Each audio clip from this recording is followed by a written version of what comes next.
Assalamualaikum warahmatullahi wabarakatuh. Buat semua murid-murid kelas 5 Neptun yang Ustaz kasih sekalian, Alhamdulillah berjumpa kita semula setelah minggu lepas kita belajar juga secara maya ini, iaitu secara video. Dan hari ini kita berjumpa semula pada hari yang pertama untuk sesi pengajaran dan pembelajaran secara PDPR dan untuk pendidikan Islam tahun 5. Dan hari ini insya-Allah Ustaz akan teruskan pengajaran, iaitu pengajarannya unit 1 berkenaan dengan tajuk Sayangi Pemimpin Kita bidang hadis.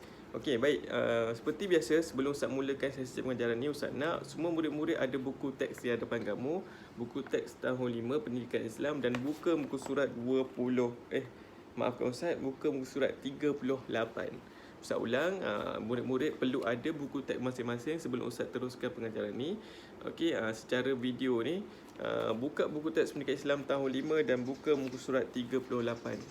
Dan hari ini Ustaz akan bacakan sahaja hadis, kemudian Ustaz akan bacakan maksudnya. Okey, dan pada hari berikutnya Ustaz akan masukkan intipati tajuk pada hari ini pada hari yang berikutnya lah. Okey, baik. Berkenaan dengan tajuk ini adalah Sayangi Pemimpin Kita, dan ini adalah salah satu hadis yang ada untuk tahun 5 lah. Okey, tahun 5 perlu belajar satu hadis sahaja, bukan tahun 5 sahaja. Tahun-tahun lain pun setiap topik untuk hadis ni hanya satu sahaja setiap tahun.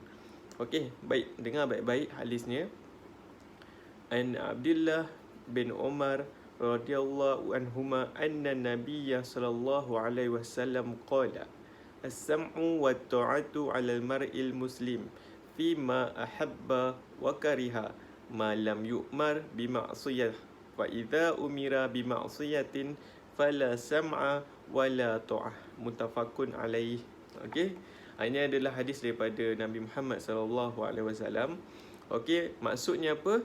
Daripada Abdullah bin Umar radhiyallahu anhuma bahawa Rasulullah sallallahu alaihi wasallam telah bersabda, wajib atas seorang muslim untuk mendengar dan mentaati kepada pemimpin dalam perkara yang dia suka dan benci, selagi dia tidak diperintahkan melakukan maksiat.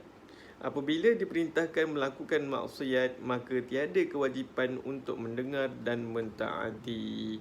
Okey, ini adalah hadis berkenaan dengan cara-cara kita untuk mentaati pemimpin kita. Okey, setiap daripada kita ni akan ada pemimpin dan akan jadi pemimpin pada masa akan datang.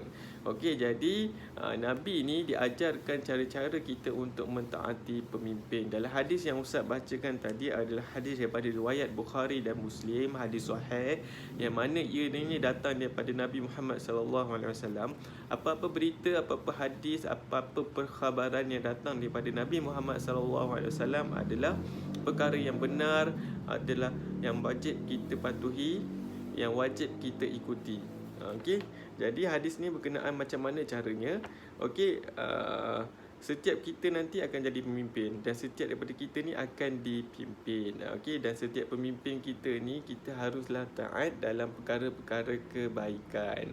Okey, dan kita hendaklah tidak taat kepada pemimpin dalam perkara-perkara yang diajak untuk melakukan maksiat dan kejahatan lah. Okey, jadi konsepnya mudah. Untuk mentaati pemimpin ni, apa-apa pemimpin yang mengajak kita untuk melakukan kebaikan, kita wajib taat dan ikut. Okey, apa-apa pemimpin yang ajak kita kepada kemaksiatan, keburukan ataupun kejahatan, maka kita jangan ikut, tetapi jangan kita sesekali memberontak. Itu satu kesilapan lah. Okey, jadi untuk menjadi pemimpin ni bukanlah satu tugas yang mudah. Okey, dia perlu mengawal rakyatnya yang ramai, dan banyaklah perkara-perkara yang perlu difikirkan. Okey, jadi sebab itu Nabi mengajarkan bagaimana kita nak taat kepada pemimpin supaya negara sebuah masyarakat itu menjadi aman, tenteram dan tidak berlaku pergolakan. Antaranya inilah yang Nabi ajar. Okey, walaupun contohnya kita tak suka kepada pemimpin tersebut, bukanlah bermaksud kita perlu memberontak. Itu satu kesilapan yang perlu kita pelajari. Okey, sebabnya ada beberapa perkara yang memang kita tak bersetuju dengan pemimpin kita, tetapi bukanlah bermakna kita perlu mengangkat senjata dan memberontak ataupun membuat demonstrasi. Itu satu kesilapan lah.